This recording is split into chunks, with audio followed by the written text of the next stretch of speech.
আর এই মুহূর্তে সেই খবরের দিকে নজর রাখবো, যেই খবরের সকাল থেকে আমরা নজর রেখেছিলাম, মুর্শিদাবাদের বেলডাঙ্গা, যেখানে রেল অবরোধ হয়েছে, রাস্তা অবরোধ হয়েছে, জাতীয় সড়কে টায়ার জ্বালিয়ে বিক্ষোভ দেখানো হয়েছে, আর পুলিশ সেখানে নীরব দর্শকের ভূমিকা পালন করেছে। প্রায় 6 ঘন্টা পর ধীরে ধীরে অবরোধ উঠছে এবং সেখানে অবরোধ ওঠার পর ধীরে ধীরে যান চলাচল স্বাভাবিক হচ্ছে। কি পরিস্থিতি তৈরি হয়েছিল দেখাই আপনাদের।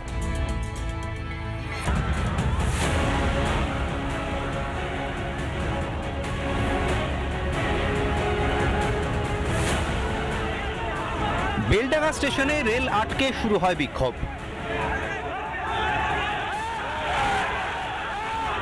টায়ার জ্বালিয়ে বিক্ষোভে বন্ধ হয়ে যায় 12 নম্বর জাতীয় সড়ক। আগুন জ্বালিয়ে পাথর ছুঁড়ে চলে দাপাদাপি। ঝাড়খণ্ডের মুর্শিদাবাদের পরিযায়ী শ্রমিকের মৃত্যুতে এইভাবেই অগ্নিগর্ভ হয়ে ওঠে বেলডাঙ্গা। বৃহস্পতিবার বিহারের ঘর থেকে পরিযায়ী শ্রমিকের ঝুলন্ত দেহ উদ্ধার হয়। তারই জেরে শুরু হয় অবরোধ বিক্ষোভ।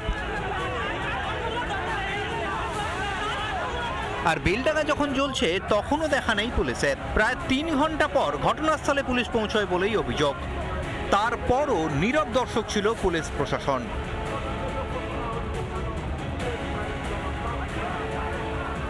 রাস্তায় আগুন জ্বলছে, টায়ার জ্বালিয়ে বিক্ষোভ চলছে, এত কিছু ঝামেলা হচ্ছে, ট্রেনের ওপরে ভাঙচুর চালানো হচ্ছে, পাথর ছোড়া হচ্ছে, রেল লাইন অবরোধ করে রাখা হয়েছে।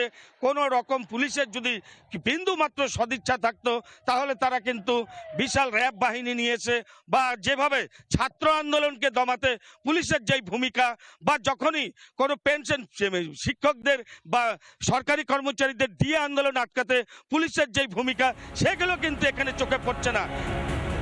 মমতার পুলিশ অশান্তি হিংসা নিয়ন্ত্রণে ব্যর্থ। আর পুলিশ মন্ত্রী তথা মুখ্যমন্ত্রী কি বলছেন শুনুন। ভাই আমি তো বলছি, আমি তো এটাকে সাপোর্ট করছি না, কিন্তু মবের মধ্যে ঢুকতে বারণ করো, কারণ তুমি তো জানো এটা আমারও হাতে নেই। আমি তো করাইনি ঘটনাটা। জুম্মাবারে এমনিতেই ওরা জমায়েত হয়, প্রোগ্রাম করে। পাল্টা অশান্তির জন্যই মুখ্যমন্ত্রী ও তৃণমূলের স্থানীয় বিধায়ক ও সাংসদকে কাঠগড়ায় তুললেন স্থানীয়রা। আমরা দেখেছিলাম এখানে ইউসুফ পাঠানকে ভোট দিয়ে, আজকে এসছে তার মুখে কোনো কথা নেই। ইউসুফ পাঠান আজকে নেই, এত বড় ঘটনা এখানে এখনো এমএলএ কোনো পাত্তা নেই। হেনস্থা হচ্ছে বিশেষ করে মুর্শিদাবাদবাসী। এই মুর্শিদাবাদবাসীকে হেনস্থা করার জন্য দায়ী হচ্ছে আবু তাহের খান আর মাননীয় মুখ্যমন্ত্রী। ঘন্টার পর ঘন্টা তাণ্ডবের পর এলাকায় যান জেলা শাসক, পুলিশ সুপার। কথা বলেন নিহত শ্রমিকের পরিবারের সঙ্গে। এরপর ওঠে অবরোধ বিক্ষোভ। শ্রীমন্ত দাস ও পলাশকান্তি মণ্ডলের রিপোর্ট, রিপাবলিক বাংলা। নানা ধরনের কন্টেন্ট দেখার জন্য লাইক করুন, শেয়ার করুন আমাদের ফেসবুক পেজ, সাবস্ক্রাইব করুন আমাদের ইউটিউব চ্যানেল। পাশাপাশি অন্যান্য ব্রেকিং নিউজের জন্য অবশ্যই চোখ রাখুন রিপাবলিক বাংলায়।